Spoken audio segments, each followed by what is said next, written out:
Hello friends, Maruti Victoris बहुत कम कीमत से स्टार्ट हो जाती है। फीचर बहुत सारे हैं। आखिर कितनी रिलायबल है, इसको लेना कितना फ़ायदेमंद होगा या फिर नुकसान में रहोगे अभी ये विक्टोरिस उठा के, क्योंकि फ्यूचर की टेक्नोलॉजी आगे की कुछ और होगी। सारी चीज़ें आज की वीडियो में होंगी। LXi मॉडल बैकग्राउंड में खड़ा हुआ है अंडरबॉडी CNG के साथ। इस गाड़ी का इंजन परफॉर्मेंस, इंजन सेटअप कैसा है, गाड़ी में क्या चीज़ें नई हैं, क्या कुछ प्रैक्टिकल है, वो सारी चीज़ें आपको कोशिश करूंगा एक एक करके वीडियो में दिखाऊं। तो चलो वीडियो स्टार्ट करते हैं। दिखने में बढ़िया लगती है, फ्रंट में भी पियानो फिनिश दिया हुआ है। थोड़ा सा अलग दिखा तो मैंने दिखा दिया। बाकी फॉग लाइट, यहाँ पे जो इनकी ओरिजिनल फॉग लाइट आती है बड़ी प्रैक्टिकल है। वो मैं क्यों बोल रहा हूँ प्रैक्टिकल, क्योंकि नीचे से और ऊपर से थ्रो में डिफरेंस आ जाता है। जब आप ऊपर से थ्रो देते हो ना तो लाइट अच्छी पड़ती है सड़क पे। अब इसके बाद देखो अलग चीज़, आपको डिस्क ब्रेक मिलते हैं पीछे भी, रियर विंडशील्ड पे डिफोगर।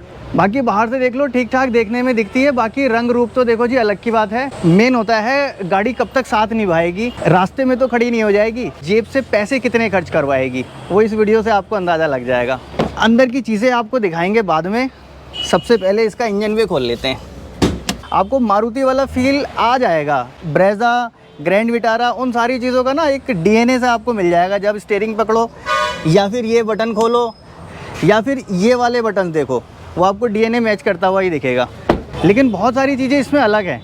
ये LXi है बेस मॉडल। बेस मॉडल तो दिखता ही नहीं है। बेस मॉडल हमारे टाइम में तो वो होता था जो लेफ़्ट साइड का शीशा भी नहीं होता था उसमें। बेस मॉडल आता था ना, कलर बॉडी के जो बम्पर होते थे वो भी अलग कलर के होते थे। शीशा एक अलग से लेना है तो वो VXi मॉडल लेना पड़ता था।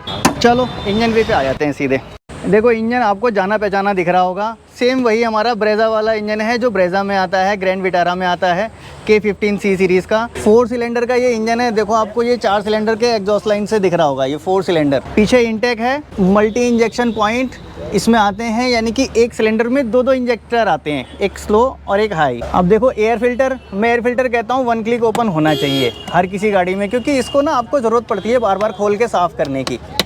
ईजी टू ओपन है। एक अलग चीज़ दिख रही होगी क्योंकि ये CNG वेरिएंट है। देखो CNG में आपको क्या अलग दिखेगा। CNG में स्मार्ट हाइब्रिड नहीं मिलेगा, और स्मार्ट हाइब्रिड नहीं है तो आपको ये ऑल्टरनेटर, ये सिंपल वाला मिलेगा। मेरे हिसाब से तो ये सिंपल वाला ज़्यादा अच्छा होता है। एक तो इसका मेंटेनेंस सस्ता है, ये खुद भी सस्ता है कि वो जो हाइब्रिड वाला है उसको रिपेयर करना भी मुश्किल, नया भी महंगा ही आता है जी। वाटर पंप ये लगा हुआ है ये साइड में। ज़्यादा कुछ मुझे कहने की ज़रूरत नहीं, अगर आपने मेरा ब्रेजा का देखा होगा तो समझ जाओगे। ये वाटर पंप है, AC का इधर कंप्रेसर लगा हुआ है। सारी चीज़ें मतलब वेल ऑर्गेनाइज्ड है। इतने सालों में इनको कोई भी चीज़ चेंज करने की ज़रूरत नहीं पड़ी, क्योंकि पहले ही R&D अच्छी हो गई थी। EGR लगा हुआ है। बैटरी साइज़ सेम है, जो आपको ब्रेजा में मिलता है वही इसमें भी मिलता है, और ग्रैंड विटारा में भी आपको मिलेगा। हाँ, एक अलग बैटरी मिलेगी, जो स्मार्ट हाइब्रिड वाला वेरिएंट होगा वो एक अलग होगा। सीट के नीचे आता है वो। ECM की लोकेशन देखो आप, बिल्कुल टॉप पे माउंट है। इसके ऊपर बोनट आ जाता है, इससे ऊपर नहीं हो सकता। बेस्ट लोकेशन पे माउंट है। गाड़ी CNG के साथ है तो देखो ये रिड्यूसर वगैरह लगे हैं, फिल्टर लगे हैं। ये CNG का पूरा सेटअप लगा है, कंपनी फिटेड CNG है। आप देखोगे ABS मॉड्यूल ये इस लोकेशन पे है, यहाँ से इसकी सारी लाइन जाती हैं। एज इट इज़, मतलब आप ये समझ लो एज इट इज़ ब्रेजा वाला जो इंजन है बस वही रखा हुआ है इसमें, और कुछ भी ऊपर नीचे नहीं है। अब देखो ये ब्रेक मास्टर सिलेंडर लगा हुआ है, ये नीचे, ये इसके ऊपर फिलर लगा है। .4 तो अभी सब में ही आ रहा है। CNG के लिए देखो इतनी स्पेस खाली थी, यहाँ पे CNG का पूरा सेटअप आ गया। इतनी जगह अभी भी खाली है, ये इन लोगों ने इतनी जगह बचा रखी ना, इसको पीछे करके या इसको इधर करके केबिन में स्पेस दिया जा सकता है। लेकिन ठीक है, कंपनी का डिज़ाइन है। आगे का फ्यूचर का कुछ इनका प्लान होगा। स्ट्रॉन्ग हाइब्रिड, ये स्ट्रॉन्ग हाइब्रिड के लिए किया हुआ है। अच्छा एक चीज़ देखो आप, मैंने आपको बताया था, शायद आपने प्रीवियस वीडियो देखी हो। ये देखो ये स्लीव सिलेंडर दिख रहा है ना, ये बिल्कुल ऊपर ही लगा हुआ है। यहाँ से इसको ओपन किया जा सकता है, निकाला जा सकता है। ये हाइड्रोलिक क्लच है। हाइड्रोलिक क्लच में ये दिखेगा आपको पाइपलाइन। मैनुअल जो क्लच होगा उसमें वायर दिखती है, वो वायर से ऑपरेट होता है। हाइड्रोलिक क्लच एक यहाँ है, दूसरा क्लच देखो ये है। दूसरा क्लच से मतलब दूसरा क्लच सिलेंडर, ये क्लच सिलेंडर 1 और ये 2 जिसको स्लीव सिलेंडर बोलते हैं। ये देखो इसका फ्यूज़ बॉक्स है। फ्यूज़ बॉक्स में ज़्यादातर फ्यूज़ मैनुअल हैं, और ये जितने कम होते चले जाते हैं, ये वाले फ्यूज़ जितने कम होते चले जाते हैं, इलेक्ट्रॉनिक वाली चीज़ें बढ़ती जाती हैं, वो कंट्रोल बढ़ता जाता है। गाड़ी की रिलायबिलिटी मैं ये समझता हूँ कि धीरे धीरे कम होती चली जाती है। हाँ, आपको आसानी होती है, डायग्नोस करने में आसानी होगी, उसको चलाने में आसानी होगी, लेकिन वो कॉस्टली होगा, वो सेटअप पूरा कॉस्टली। आपको फुल्ली डिपेंड होना होगा उसी मैन्युफैक्चर के ऊपर कि भैया यही मैन्युफैक्चर मुझे सेम मॉडल का मॉड्यूल पूरा ला के देगा, तभी मैं लगा पाऊँगा। इसके अलावा कोई चारा नहीं है। फिर उसको प्रोग्राम करना पड़ेगा, जितनी मैनुअल चीज़ें होती हैं, मैनुअल चीज़ें में आपके पास फ्लेक्सिबिलिटी होती है। आप चाहो तो किसी टाटा वाले से भी फ्यूज़ लेके लगा सकते हो, चाहो तो रिले आप महिंद्रा की भी लेके लगा सकते हो। जो वेंडर सप्लाई कर रहा है कंपनी को, उसके नाम से भी रिले लेके आप लगा सकते हो। तो ये चीज़ें थोड़ी सी अलग हो जाती हैं। ये देखो थर्मोस्टेट वॉल्व लगा हुआ है, ये इसका टेम्परेचर सेंसर लगा हुआ है। ओपन करना, चेक करना, डायग्नोस करना बहुत ईजी है। और ये जो ईजी वाले सेटअप होते हैं, इनमें आपकी गाड़ी की लाइफ क्यों बढ़ती है? पहला रीज़न, कोई अनट्रेंड आदमी अगर इसको खोल दे या लगा दे तो वो रिपेयर कर देगा, गाड़ी चली जाएगी। लेकिन जिनके सेटअप थोड़े से टिपिकल होते हैं, जैसा आप समझ लो फॉक्सवैगन या फिर स्कोडा, इनको अगर किसी अननोन आदमी ने खोल दिया तो फिर उसकी लाइफ एक तरह से चली जाती है। उसके लिए बिल्कुल ट्रेंड आदमी चाहिए होता है। और आजकल तो जी ऐसा हो गया ना, ऑथराइज वर्कशॉप पे भी आप क्यों ना चले जाओ, 2-4 अनट्रेंड लोग आपको मिल जाएंगे जो ट्रेनिंग ले रहे होंगे, कुछ ना कुछ सीख लेंगे। ये देखो, ये कैटकॉन लगा हुआ है, O2 sensor bank 1, O2 sensor bank 2, fan, radiator same बिल्कुल मैच करता हुआ है, स्वैप कर सकते हो। एक नई चीज़ दिख रही है, इन्होंने इस पे कवर दिया हुआ है एक्स्ट्रा। और एक नई चीज़ और मुझे आगे से दिख रही है ना, ये फॉग लाइट के साथ ये आपको एक डिज़ाइन दिख रहा होगा, लेकिन ये डिज़ाइन नहीं है। आप देखो आर पार रोशनी दिखेगी, ये फंक्शनल है। ये यहाँ से एयर जाती है, यहाँ से जो हवा आती है, एक तो आपके टायर को भी ठंडा रखती है। लॉन्ग ट्रिप पे कभी हाईवे पे टायर ज़्यादा गर्म होते हैं, डिस्क को भी ठंडा करती है। और थोड़ा सा ड्रैग भी कम होता है, इस पर प्रेशर भी कम पड़ता है गाड़ी पे, जो यहाँ से सीधा पड़ रहा है हवा का थोड़ा प्रेशर भी रिड्यूस करके कंपनी थोड़ा माइलेज बढ़ाती है। इसी तरीके से माइलेज आता है।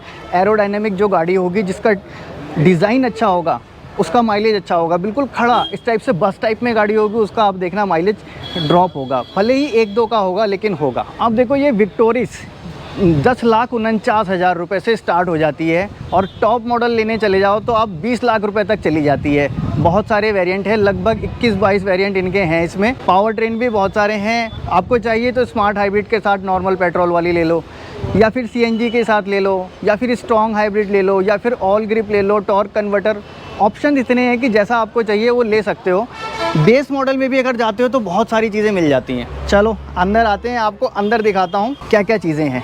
स्टीयरिंग एडजस्टेबल है, इसको आप टिल्ट भी कर सकते हो, साथ में टेलीस्कोपिक भी एडजस्ट कर सकते हो।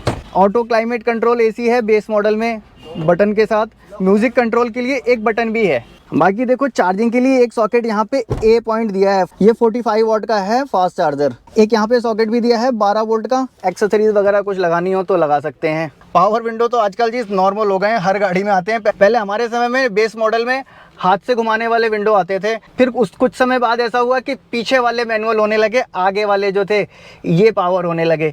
अब चारों पावर विंडो ये तो मैंडेटरी जैसे ही हो गए। कुछ ऐसा डिस्प्ले दिखता है, इसका CNG के साथ है। Fuel level is low. Please fill the tank immediately. ये वाली चीज़ें भी आ गई हैं इसमें। अब ये बोलने भी लगी है गाड़ी, बेस मॉडल से ही बोल के आपको बताती है क्या क्या चीज़ें हो रही हैं, महिंद्रा के जैसे। बटन से स्टार्ट होती है। रिमोट है इसका छोटा सा, बड़ा प्यारा सा रिमोट है। लॉक अनलॉक 2 ही बटन है, बीच में एक चाबी लगी हुई है, इसको निकाल सकते हैं। कई अलग अलग जगह पे यूज़ होती है। बाकी जो ठीक ठाक सा मुझे लगता है मारुति में, वो ये है, इसको आप स्लाइड कर सकते हो। आर्मरेस्ट को स्लाइड करके प्रैक्टिकल बना सकते हो। जो मैं कैरेंस में यूज़ कर रहा हूँ वो स्लाइड नहीं होता, तो मुझे ऐसे करना पड़ता है। बाकी कप होल्डर्स वगैरह ये सारी चीज़ें तो हमको ब्रेजा और ग्रैंड विटारा की याद दिलाई रही हैं। एक्सीलेटर की पोजीशन ये है, और ब्रेक पेडल ये इस पैर को ही हम लोग कंटिन्यू स्विच करते हैं ना। ये देखो, ये ब्रेक पेडल और ये एक्सीलेटर, इसका डिस्टेंस थोड़ा सा ज़्यादा है, अच्छी बात है, किनारे होना चाहिए। कई बार ऐसा होता है ना, एक्सीलेटर दबाते दबाते ब्रेक भी साथ में फंस जाता है, या फिर ब्रेक दबा रहे हैं और ऐसे एक्सीलेटर फंस जाता है। तो इस चीज़ से बचने के लिए ये गैप कम से कम इतना तो होना चाहिए, ये गैप इसमें है। CNG का सिलेंडर आपको दिखाते हैं। अंडर बॉडी पहले रियर सीट पे बैठते हैं, और उसके साथ में ये वर्मा जी हैं, राहुल वर्मा जी को याद होगा, 1 घंटे में इन्होंने मुझे गाड़ी बेच दी थी। आओ अंदर आते हैं जी राहुल जी के साथ, कुछ चीज़ें प्रैक्टिकल आप भी बता दो क्या क्या है मारुति में। इस गाड़ी को इन्होंने हर कंपटीशन को पूरा ध्यान में रख के बनाया है। ऐसा नहीं कि सिर्फ गाड़ी बना, हर एक जगह इन्होंने सर काम करा है, बम्पर से लेके टेल तक। सर इसकी सर सीट ऐसी है ना कि कंफर्टेबल है, हाई सपोर्ट भी काफ़ी अच्छा है, 3 लोग सर कंफर्टेबली बैठ जाएंगे। कंपटीशन में सर बेस से 2 मॉडल ऊपर तक हेडरेस्ट नहीं आते हैं। अच्छा, इसमें बेस से आपको तीनों मिलेंगे हेडरेस्ट एडजस्टेबल। मुझे बस एक चीज़ बताइए, मैं क्रेटा ना लेके ये विक्टोरिस लूँ, क्यों? उसके रीज़न बताओ। बहुत सारे रीज़न सर। पहला रीज़न सर, एक तो बिल्कुल ही नई गाड़ी है, ठीक है। दूसरा माइलेज, अगर आप स्मार्ट हाइब्रिड भी लेंगे तो सर 21.18 की माइलेज है इसकी। कंपनी क्लेम्ड, जो रियल वर्ल्ड में आपको सर 18-19 दे ही देगी हाईवे पर। क्रेटा में तो मेरे पास कई सारे ऑप्शन होते हैं, डीजल भी ले सकता हूँ। जी, लेकिन सर इसमें सर क्या है सर, आपको सर दो ऑप्शन मिल रहे हैं डीजल कैटर करने के लिए। अगर आप फ्यूचर फ्रेंडली हैं, अगर आप फ्यूचर को ध्यान में रख के चल रहे हैं ना कि मुझे ऐसी गाड़ी लेनी है जो मुझे फ्यूचर में भी अच्छा वो करे, तो आपके लिए स्ट्रॉन्ग हाइब्रिड है। अगर आप चाह रहे हैं कि मेरी डेली की माइलेज बंचिंग है तो आप SCNG लीजिए। SCNG जिसमें हम बैठे हैं अभी। बिल्कुल सर, और सबसे बड़ी बात सर, पहली बार अंडर बॉडी CNG आ गया है इसमें। बूट भी आपका अब जो है आप यूज़ कर सकते हैं। सर पीछे में इसमें एक चीज़ आई है, आप इसके एंगल को एडजस्ट कर सकते हैं, रिक्लाइन चेंज कर सकते हो। बिल्कुल सर। सर अगर दो लोग कंफर्टेबली जा रहे हैं सर, तो इसमें सर थिएट्रिकल सीटिंग है। अगर आप गौर कर पा रहे होंगे तो थिएटर्स में बैठते हैं सर, हाँ। हम थोड़ा सा ऊंचा बैठे हैं इससे। हाँ, इसमें सर वो आती है थिएट्रिकल सीटिंग। बेस वेरिएंट में सर आपको टच स्क्रीन मिलती है। पियानो ब्लैक फिनिश सर पूरी गाड़ी में है सर, पीछे भी है, यहाँ भी। सर यहाँ पर सर कंपनी क्या करती है सर, ये प्लास्टिक के आते थे, जैसे कि सर बहुत सारी ब्रेजा उसमें सारे प्लास्टिक के हैं। सर यहाँ भी सर फोम के आर्मरेस्ट हैं। सेम इस तरह से मेरे पास जो कैरेंस है उसके अंदर का केबिन जा रहा है, ज़्यादा है, इंजन का एरिया कम है। जी सर, मैं उसका ये डिफरेंस है। जी बताता हूँ सर। एक्चुअली क्या है सर, ये गाड़ी सर 5 पावर ट्रेन में आती है सर, उनमें एक स्ट्रॉन्ग हाइब्रिड भी है। तो सर स्ट्रॉन्ग हाइब्रिड होने के कारण सर ये बॉनेट के स्पेस को सर अंदर सर छेड़ नहीं सकते थे, वो बढ़ा के रखा हुआ है। बिल्कुल सर। क्रेटा में सर जो व्हील बेस है वो सिर्फ 2610 मिलीमीटर है, 10 मिलीमीटर एक्स्ट्रा है। बट सर उसमें क्या है सर, उन्होंने सर डैशबोर्ड को सर बहुत ज्यादा पतला कर रखा है, पीछे कर रखा है। बिल्कुल सर, ताकि आपको लगे कि भाई स्पेस है अंदर। उन्होंने इंजन का एरिया कम किया हुआ है। इंजन में थोड़ा छोटा है उनका, ये चीज़ है सर। इसलिए। देखो एक चीज़ आप ये नोट करना, कभी भी आप गाड़ी की लेंथ और वो सब जो इंटरनेट पर देखते हो ना, प्रैक्टिकल ऐसे देखना। बाहर से आप देखोगे लेंथ लिखने में गाड़ी की बराबर है, लेकिन दिखने में कितनी है, अंदर कितनी फील कराती है, ये आपको इस डिज़ाइन से पता चलता है। देखो डिज़ाइन, किसी का बोनट आगे तक है, आपको अंदर स्पेस कम मिल रहा है, किसी का डैशबोर्ड पीछे है और वो प्रैक्टिकल जैसा है तो आपको स्पेस ज़्यादा दिखता है। ये चीज़ें भी कंसीडर करने की होती है। आजकल लोग ये करते नहीं, इतना ध्यान नहीं देते। क्योंकि मैं एक बार पीछे दिखाता हूँ कितना स्पेस है, 321 लीटर का स्पेस है ऑन पेपर। साइड में भी आपको वो कुछ कपलर वपलर रखने की जगह दिख रही है। यहाँ पे देखो इतनी जगह इधर, इतनी जगह इधर है। डिग्गी पीछे से दिखा देता हूँ एक बार। ऐसा बिल्कुल भी नहीं लग रहा डिग्गी देख के कि हम CNG गाड़ी में। ये है देखो अंडर बॉडी CNG। नीचे आप देखोगे, ये देखोगे ना, कुछ चीज़ें यहाँ पे आप फिर भी रख सकते हो, जैसे मैं अपने गैजेट्स वैजेट्स रखता हूँ, या छोटा मेरा लैपटॉप बैग उस तरफ भी रख सकता हूँ। अब आपको इसमें पंचर किट मिलती है, क्योंकि आपको स्टेपनी नहीं मिलती। जैक फिर भी मिल रहा है, टोइंग हुक, और ये केमिकल आपको पंचर सील करने के लिए। इस तरफ आपको पंप रखा हुआ दिख रहा है, कॉन्टिनेंटल का, जो सेम टाटा में आता था पहले, लेकिन इसका डिज़ाइन थोड़ा सा अलग है। देखो ये प्रेशर बार अलग दिख रहा है, लेकिन सोचना तब पड़ेगा जब कहीं आपका टायर फट जाए तब। ये एक तरह से कॉस्ट कटिंग ही होती है। कंपनी ये जो सारी चीज़ें दे रही है ना कहीं से तो निकालती है। CNG का टैंक देख लो एक बार किधर है। ये देखो जी, अंडर बॉडी CNG ये लगी हुई है।